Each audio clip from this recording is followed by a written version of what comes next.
कभी सोचा है कि आत्मविश्वास या कॉन्फिडेंस असल में है क्या? क्या ये कोई ऐसी फीलिंग है जिसके आने का हम इंतजार करते हैं या कुछ और?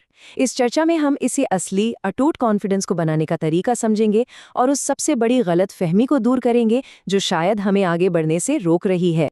हम में से ज्यादातर लोग यही सोचते हैं, है ना, कि जब कॉन्फिडेंट महसूस करेंगे तब काम शुरू करेंगे। पर सच तो इसका ठीक उल्टा है। कॉन्फिडेंस शुरुआत करने के लिए कोई जरूरत नहीं है, बल्कि ये तो शुरुआत करने के बाद मिलने वाला एक नतीजा है, एक रिजल्ट है। ये वो इनाम है जो हमें पहला कदम उठाने के बाद मिलता है, पहले नहीं। तो बात साफ है, कॉन्फिडेंस कोई ऐसी चीज नहीं है जिसे हम ढूंढते हैं, ये तो वो चीज है जिसे हम बनाते हैं। और इसको बनाने का जो रॉ मटेरियल है, जो इनपुट है, वो है एक्शन। ये हम सबने कभी ना कभी ट्राई किया होगा। शीशे के सामने खड़े होकर खुद को यकीन दिलाना कि तुम ये कर सकते हो। लीला हॉर्मोजी ने भी यही किया। नतीजा? कुछ भी नहीं बदला। जानते हैं क्यों?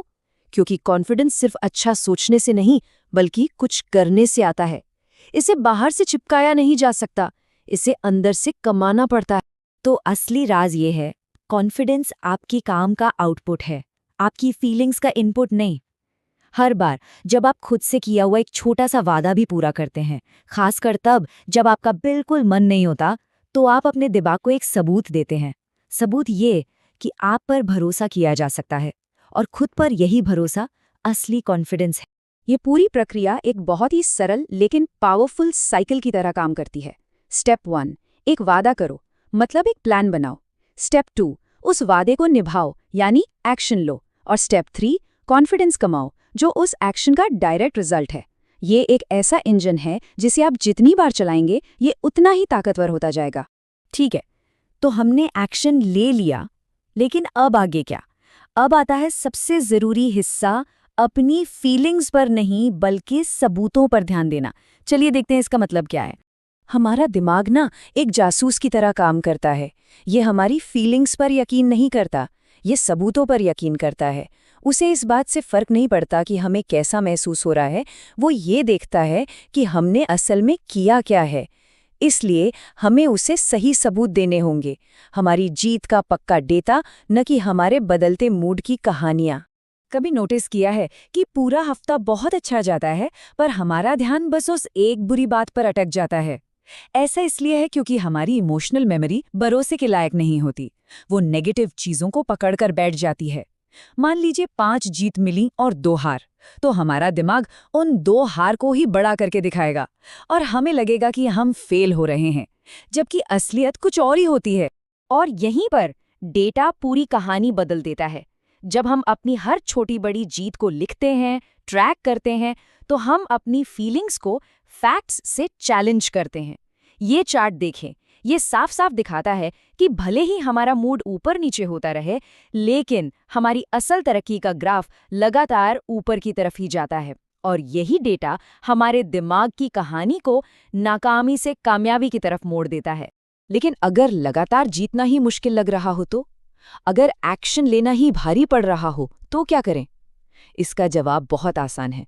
अपने लक्ष्य को इतना छोटा कर दो कि फेल होना नामुमकिन हो जाए। ये सवाल खुद से पूछना बहुत जरूरी है। क्या मैं कुछ ज्यादा ही बड़ा करने की कोशिश कर रहा हूँ?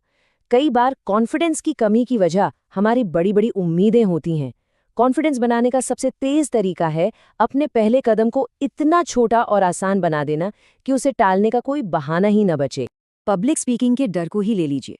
किसी को सीधे स्टेज पर भेजने के बजाय सोचिए, अगर उनसे सिर्फ इतना कहा जाए कि जूम कॉल पर बस 60 सेकंड के लिए बोलना है। ये एक छोटी सी जीत है। फिर अगली बार मीटिंग का एक छोटा सा हिस्सा संभालना, फिर आधी मीटिंग। देखते ही देखते इन छोटी छोटी जीतों से बना कॉन्फिडेंस उन्हें एक दिन स्टेज पर ले जाता है। हर छोटा कदम अगले बड़े कदम की सीढ़ी बन जाता है। लेकिन उस एक एहसास का क्या करें जो हमें वो पहला छोटा कदम उठाने से भी रोकता है? जी हाँ, मैं डर की बात कर रही हूँ। चलिए अब इसका सामना करते हैं। ये लाइन बहुत गहरी बात कहती है। डर हमें एक मील चौड़ी दीवार जैसा लगता है जिसे पार नहीं किया जा सकता, लेकिन असल में वो सिर्फ 1 इंच गहरा होता है। वो एक भ्रम है, एक टेस्ट है।